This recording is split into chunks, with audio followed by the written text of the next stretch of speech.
E hoje nós vamos falar sobre o Cristo que conhece a sua igreja. Jesus conhece a sua igreja. Capítulo 2, versículo 2, ele fala para a igreja de Éfeso: conheço as tuas obras, tanto o teu amor como a tua perseverança, e que não podes suportar homens maus, e que puseste à prova os que a si mesmos se declaram apóstolos e não são, e os achaste mentirosos. Versículo 9: conheço a tua tribulação, a tua pobreza, mas tu és rico, e a blasfêmia dos que a si mesmos se declaram judeus e não são, sendo antes sinagoga de Satanás. Versículo 13: conheço o lugar em que habitas, onde está o trono de Satanás, e que conservas o meu nome e não negaste a minha fé, ainda nos dias de Antipas, minha testemunha, meu fiel, o qual foi morto entre vós, onde Satanás habita. No versículo 19, fala para Tiatira: conheço as tuas obras, o teu amor, a tua fé e o teu serviço, a tua perseverança, as tuas últimas obras, mais numerosas do que as primeiras. E agora, para Sardes ele diz: conheço as tuas obras, que tens nome de que vive e estás morto. Para Filadélfia: conheço as tuas obras, eis que tenho posto diante de ti uma porta aberta, a qual ninguém pode fechar, que tens pouca força, entretanto guardaste a minha palavra e não negaste o meu nome. E para Laodiceia: conheço as tuas obras, que nem és frio nem quente. Quem dera fosses frio ou quente. Esta é a palavra do Senhor. Pode se sentar, por favor. Jesus conhece a sua igreja. E ele revela isso através destes dois capítulos que ele vai dizer: eu conheço vocês. Você conhece profundamente alguém? O que é conhecer profundamente alguém? Conhecer profundamente alguém vai além do conhecimento superficial ou das informações básicas sobre uma pessoa. Envolve uma compreensão mais íntima e abrangente de sua personalidade. Isso envolve sua história de vida, valores, emoções, desafios e ambições. Geralmente, quem nos conhece muito bem são os nossos pais e são também, porque eles são casados, são o nosso companheiro, a nossa companheira, nosso cônjuge. Porque são pessoas que estão do nosso lado grande parte de nossa vida e eles nos viram de diferentes formas. Ao adentrarmos esta carta de Apocalipse do apóstolo João, Jesus ele fala para as 7 igrejas, tá? E o que ele fala? Que ele as conhece. Ele então diz para a igreja, para o corpo de Cristo, que ele conhece a igreja.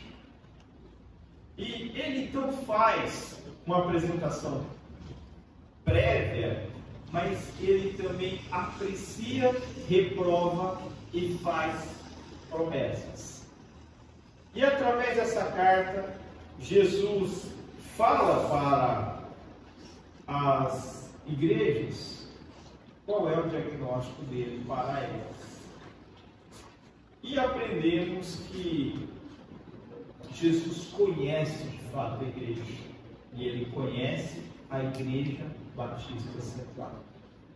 Ele conhece também Três Lagoas, ele conhece a sua igreja.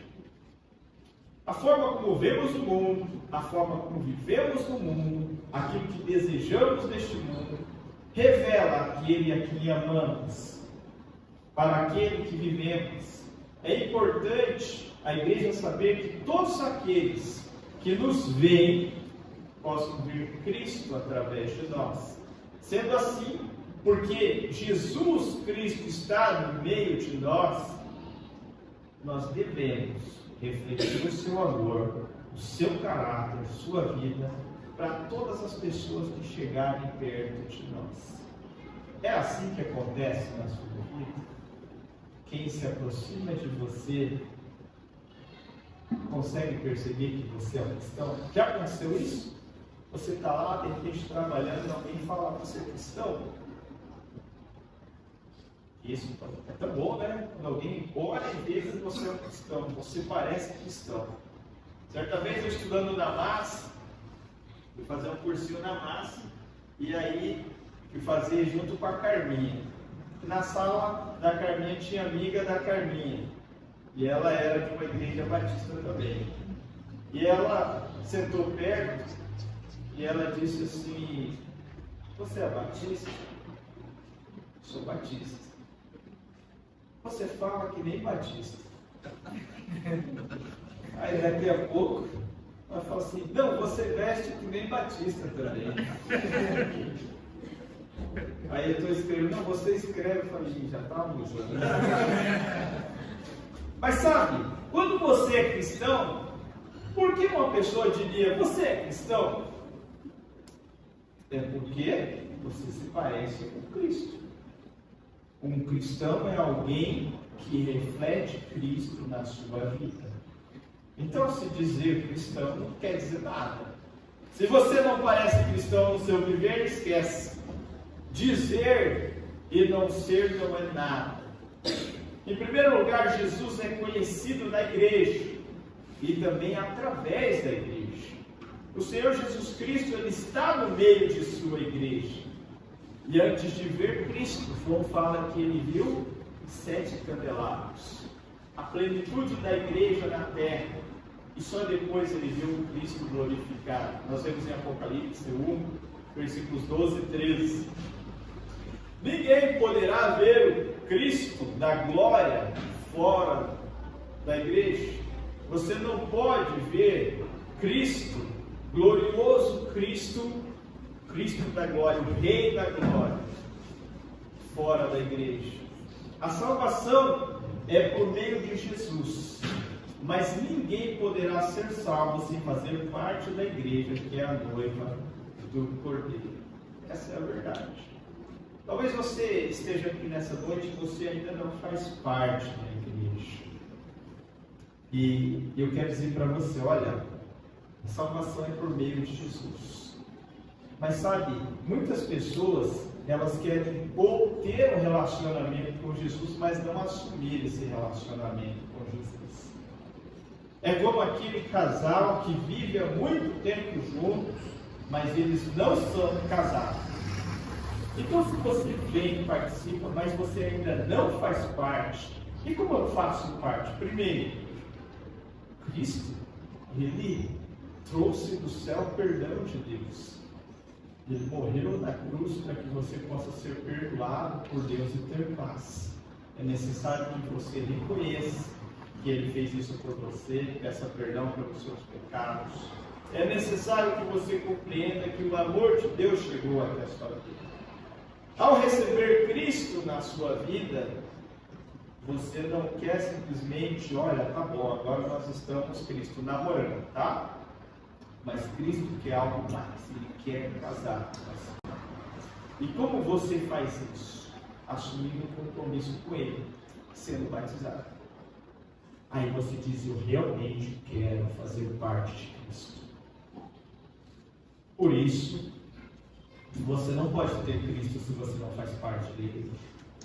Então, você pode fazer parte da igreja, faça parte da igreja, assuma um compromisso com Cristo. Cristo valoriza tanto a sua igreja que Ele se dá a conhecer no meio dela e não a parte dela. As pessoas querem Cristo, mas não querem a igreja. E isso não é possível. Só é possível você ter Cristo na sua vida se você assumir um compromisso com Ele. No passado, fazia estudo bíblico com a pessoa, chegava no momento da decisão, dizia, você gostaria de aceitar a Cristo? Gostaria. E você gostaria de ser batizado? Vou pensar. O que a pessoa entendeu? Não entendeu nada. Tá? Quando Felipe foi evangelizar o eunuco, o que o eunuco disse para ele? Eu quero ser batizado. Quer dizer que quando ele apresentou o Evangelho, ele disse o quê? Se você crer, você também tem que ser batizado.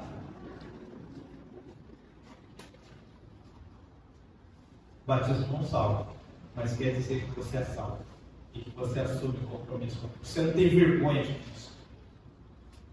A igreja é o corpo de Cristo e Cristo é o cabeça da igreja. A igreja é a noiva de Cristo e a atenção de Cristo está voltada para a sua noiva.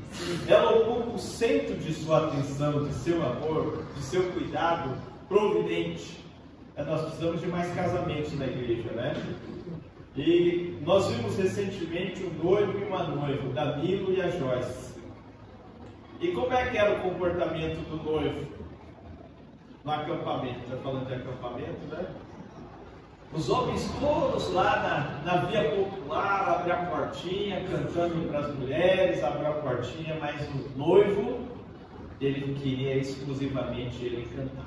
Eu para sempre serei teu eternamente. Veja como é bonito, né? O noivo se dedica para a sua noiva, ele dá atenção para a sua noiva. E ele sempre está olhando e cuidando dela. Jesus é assim. Ele cuida da sua noiva, ele cuida da sua igreja. Jesus está no meio da igreja. Jesus, ele está no meio da igreja e ele se apresenta como remédio da igreja. Cristo está andando, diz o texto em Apocalipse 2, está andando de uma forma investigatória no meio da igreja, está olhando para cada pessoa, está olhando como você está vivendo.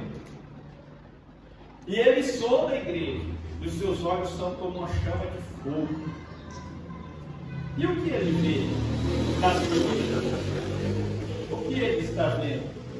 Há muitos males que atacam a igreja: o esfriamento, a perseguição, heresias, imoralidade, presunção, apatia. Mas Cristo se apresenta para as igrejas, 7 igrejas, como um remédio para o seu mal. E ele faz um diagnóstico. Vamos olhar para esse diagnóstico. Para a igreja de Éfeso, o diagnóstico de Cristo é que ela havia perdido o seu primeiro amor. O que é perder o seu primeiro amor? Quando você entende o Evangelho, quando você entende que Deus te amou, te perdoou, você tem uma alegria enorme e você quer contar para todo mundo. Você é como aquela mulher samaritana que Jesus falou para ela, você revelou a vida dela e ela falou: olha, ele disse tudo quanto eu tenho feito, e saiu espalhando para a cidade toda. Essa é a alegria que nós temos no primeiro amor. O Wilton, ele ficou alegre. E ele andou no caminho de Deus e ele falava de Cristo lá na sua casa. E a sua mãe se converteu. E aí o Wilton e sua mãe estavam contentes com o amor de Deus em suas vidas. E falavam do amor. O seu Ailton se converteu. E o seu Ailton, o Wilton e a dona Fátima estavam tão contentes. E falavam do amor de Deus. E de repente o William, a Cláudia, o Igor, o Yuri se converteram. E de repente nós temos quem mais? Essa família foi espalhando. Até o Bruno participou também no começo, o Bruno depois não continuou. E aí então, essa família tinha lá o Henrique. E o Henrico também se converteu. E logo mais tarde, essa família continuou espalhando esse amor. A dona Sânia se converteu. Então Wesley se converteu. E depois tem a dona Eugênia e seu Haroldo se converteram. E várias outras pessoas foram impactados por causa do quê? Primeiro amor. Esse amor que nos chegou, que nos aconteceu. E foi assim com a gente também. Olha lá o Paulinho, tirava o sarro de mim, pastorzinho. Não é mesmo? E está aqui, graças a Deus. Meus irmãos eles também hoje entenderam o Evangelho, então, em outras igrejas, mas entenderam. Essa igreja havia perdido o primeiro amor. Você perdeu o seu primeiro amor? Como é que está isso na sua vida? Você está falando mais para ninguém? Você não olha mais para os seus primos, querendo apresentar o Evangelho? Seus amigos? É Acho que eles não precisam não. Tá bom, amor. Essa igreja aqui, ela havia perdido o seu primeiro amor. Esse é o diagnóstico do Senhor Jesus. E qual é o remédio? Jesus se apresenta como aquele que anda no meio da igreja, segurando a liderança na mão, como seu pastor superior. E ele está dizendo: eu vejo tudo e eu conheço tudo. A igreja precisa voltar para Jesus. Ele olha para Esmirna. E qual é o diagnóstico? Estava passando por sofrimento, perseguição e morte, enfrentando o martírio. Uma igreja sofredora. E qual é o remédio do Senhor Jesus? Uma igreja fiel. Jesus então dá um fortificante. Minha mãe dava biotônico, fontora, sucupira para nós. E Jesus, ele apresenta um fortificante para essa igreja. Jesus se apresenta como aquele que morreu e tornou a viver. Jesus que venceu a morte é o remédio para alguém que está enfrentando perseguição e a morte. E é isso que ele apresenta para essa igreja. Eu sou o remédio para vocês. Continuem firmes. Para Pérgamo, o diagnóstico é que estavam se misturando com o mundo e perdendo o senso da verdade. Estavam em conflito entre a verdade e o engano. E Jesus apresenta como remédio, como aquele que tem a espada afiada de dois gumes, que exerce juízo e separa a verdade do engano. E nós temos visto a igreja se misturando com o mundo. E o mundo entrando dentro da igreja. E as pessoas estão apáticas à palavra de Deus. E têm se deixado se contaminar. Você está lendo a palavra de Deus? Você tem procurado ser puro no seu viver? Ou você tem deixado as porcarias do mundo encher sua cabeça? Essa igreja estava tendo isso. Influência do mundo. E a influência do mundo te leva para as drogas. Te leva para fora do caminho de Deus. Faz você ser um crente fraco. Você passa a semana inteira sem ler a Bíblia, sem orar, sem você ter uma intimidade com o Senhor, sem fazer discipulado. Nós temos uma turma boa aí fazendo discipulado, memorizando versículos. Isso é muito bom. Graças a Deus. Você, como é que você está? O mundo tem entrado na sua vida? Para a igreja de Tiatira, o diagnóstico é que estavam tolerando a impureza e caindo em imoralidade. Jesus se apresenta como aquele que tem os olhos como chama de fogo, que tudo sonda e conhece. Os pés são semelhantes ao bronze polido, que é poderoso para julgar e vencer os inimigos. Olha, sei você, mas dá um certo medo aqui, hein? Jesus sabe que você olha no seu celular, no seu computador. Jesus sabe o que você está assistindo. Jesus sabe a vida imoral que você tem levado. E Jesus olha para você e ele diz: olha, eu me apresento para você como aquele que sabe o que você está vivendo. Presta atenção. Para Sardes, o diagnóstico é que tinha fama de ser uma igreja viva, mas estava morta. Tinha fama, mas não a realidade. Tinha aparência de vida, mas estava morta. O remédio, Jesus se revela como aquele que tem os 7 Espíritos de Deus, a plenitude do Espírito. O único que pode dar vida é uma igreja morta. Para a igreja de Filadélfia, o diagnóstico, uma igreja que tinha pouca força, mas era fiel. E qual o remédio? Jesus vê muitas oportunidades à sua frente e diz para ela que ele tem a chave de Davi, que abre e ninguém fechará, que fecha e ninguém abrirá. Para que ela continue firme, é um fortificante. Para a igreja de Laodiceia, o diagnóstico é que uma igreja sem fervor espiritual, morna, era rica financeiramente, mas pobre espiritualmente. E qual o remédio do Senhor Jesus Cristo?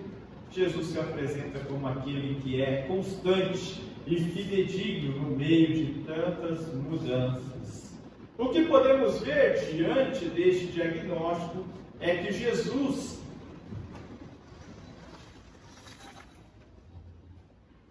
ele vê dentro da igreja, diferente diferentes tipos de cristãos. Pessoas que precisam de tratamentos mais fortes e pessoas que apenas precisam continuar sendo fortalecidas.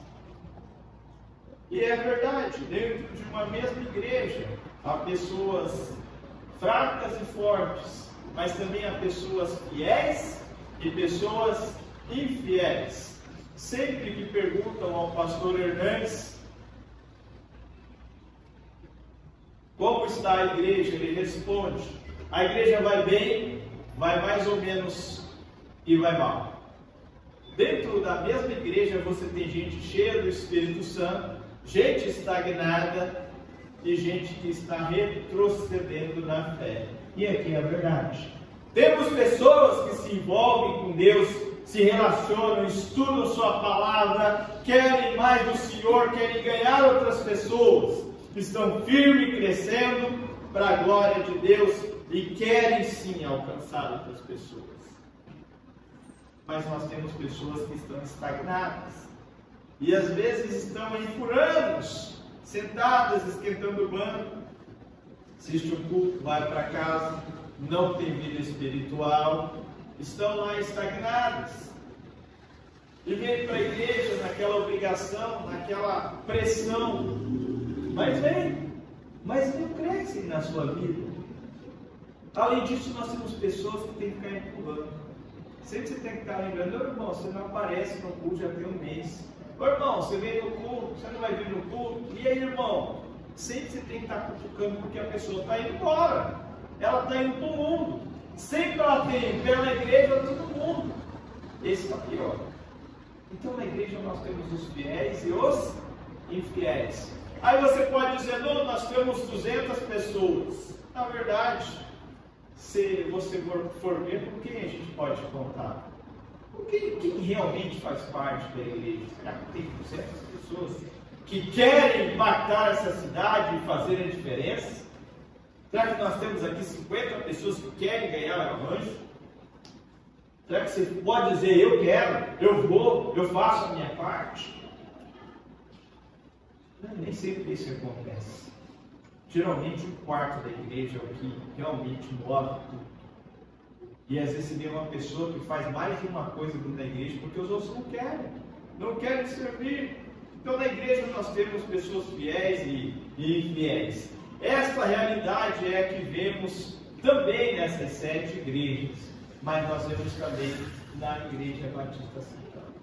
Pessoas que são mortas, pessoas que têm permitido a imoralidade entrar nas suas vidas, pessoas que têm flertado com o mundo, deixando influências entrarem nas suas vidas. Jesus conhece você. E existe uma grande contradição entre o ser e o parecer. O que você é e o que você parece. Jesus conhece você, Ele sabe se você vive de aparência e quando você vive no seu viver. Jesus conhece. Hoje temos cristãos que estão preocupados com a beleza da estrutura da igreja, não se preocupam com a beleza de Cristo na sua vida.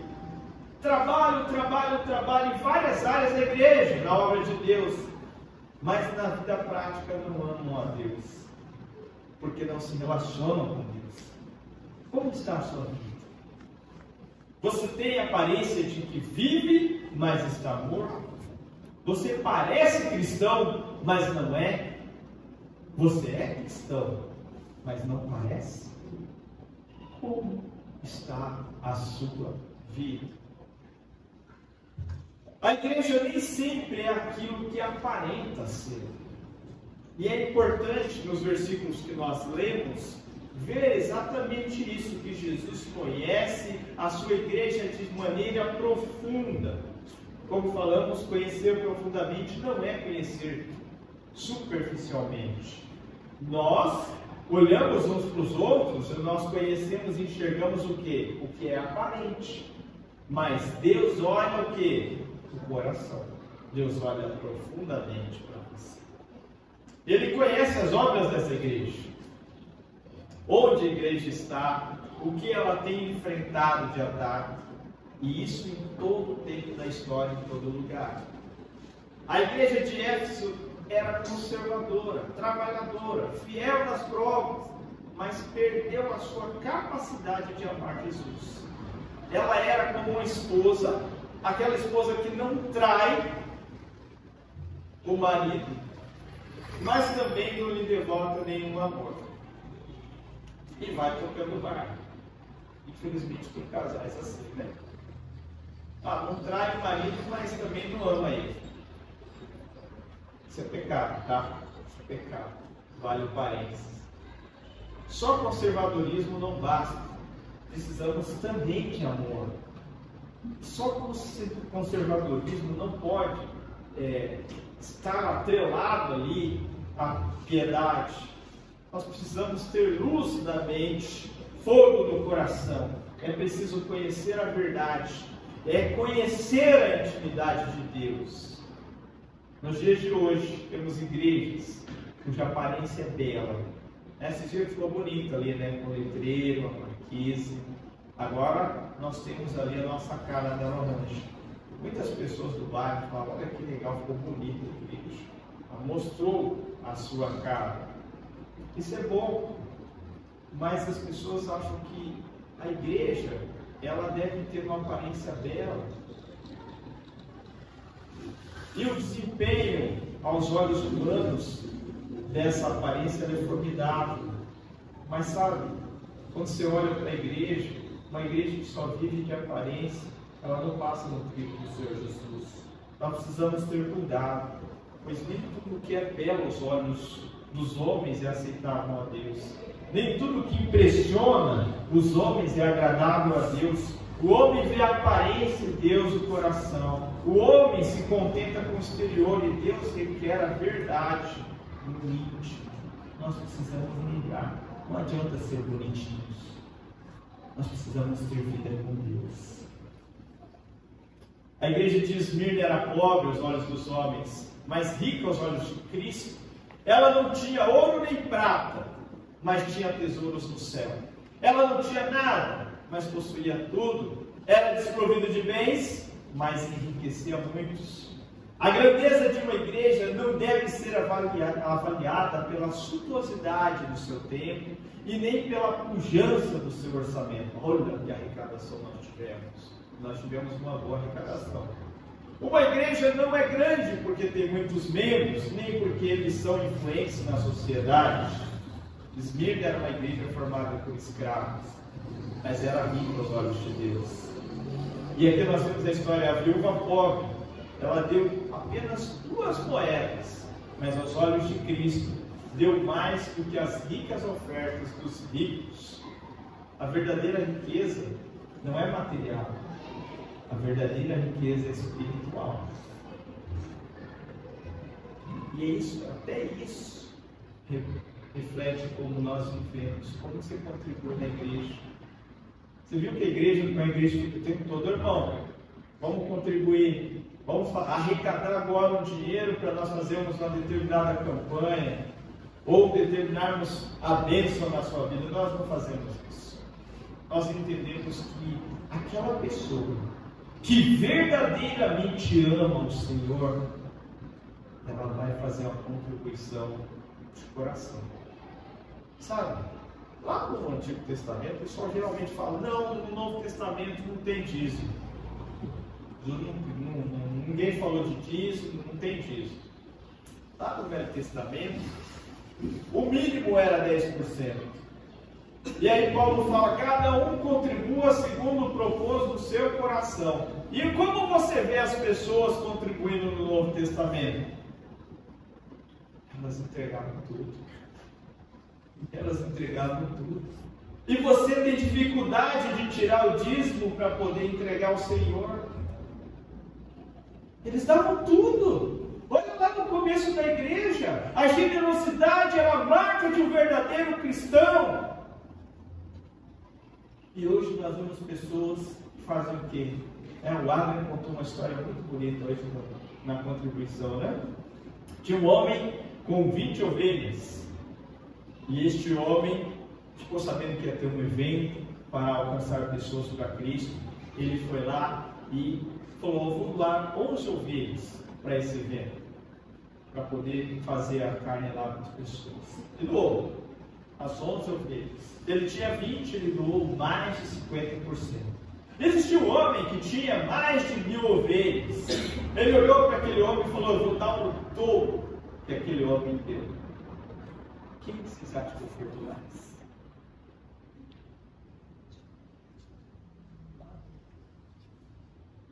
Jesus olha para si.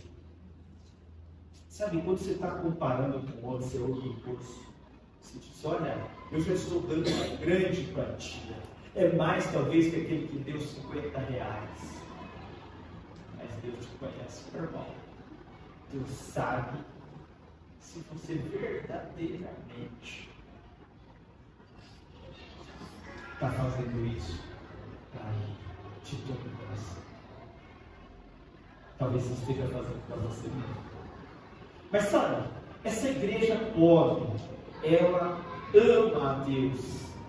Sabe? Então ela de maneira pobre, ela se torna rica porque ela acumula riqueza nos céus. Jesus anda no meio da igreja para oferecer a oportunidade de arrependimento antes de aplicar o juízo.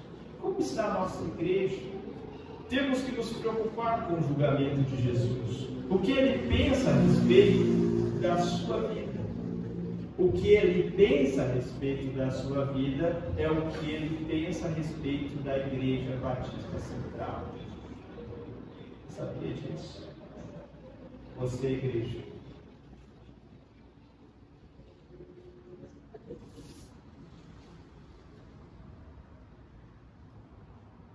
Jesus anda no meio da igreja para dar gloriosas promessas aos vencedores. Os vencedores são aqueles cujos nomes estão escritos no livro da vida. Esses pertencem à igreja invisível, a igreja dos primogênitos. Esses são os que entrarão na cidade pela porta e desfrutarão das bem-aventuranças.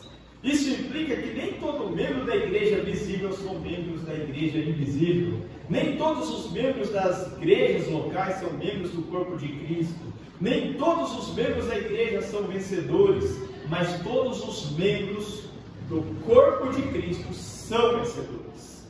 E veja as promessas que ele faz para cada igreja. Para Éfeso, o vencedor se alimentará da árvore da vida. Isso é ter vida eterna. Para Esmirna, o vencedor de modo nenhum sofrerá o dano da segunda morte. Para Pérgamo, o vencedor receberá o maná escondido, uma pedrinha branca, na qual está escrito um novo nome que ninguém conhece a não ser aquele que o recebe. Para Tiatira, o vencedor recebe a promessa de receber autoridade sobre as nações e possuir não os encantos do pecado, mas o Senhor da glória, a estrela da manhã. Para Sardes, uma igreja que só vive de aparência, mas está morta, os vencedores recebem a promessa de que seus nomes estarão no livro da vida e seus nomes serão confessados diante do Pai no dia do juízo. Para Filadélfia, uma igreja fraca, mas fiel, o vencedor recebe a promessa de ser coluna do santuário de Deus. E para Laodiceia, para uma igreja que se considerava rica e autossuficiente, mas era pobre e miserável, o vencedor recebe a promessa de assentar-se com Cristo em seu trono. O que é necessário para ser um vencedor? Talvez você olhe para a sua vida e você fale: olha, quão terrível eu tenho vivido. Eu não tenho me importado em me relacionar com o Senhor. Eu tenho vivido estagnado. Eu estou mais morto do que Laodiceia. Então, as palavras de Jesus em Apocalipse 3, 19 e 20 diz o seguinte: eu repreendo e disciplino a todos quanto amo. Sê, pois, zeloso e arrepende-te. Eis que estou à porta e bato.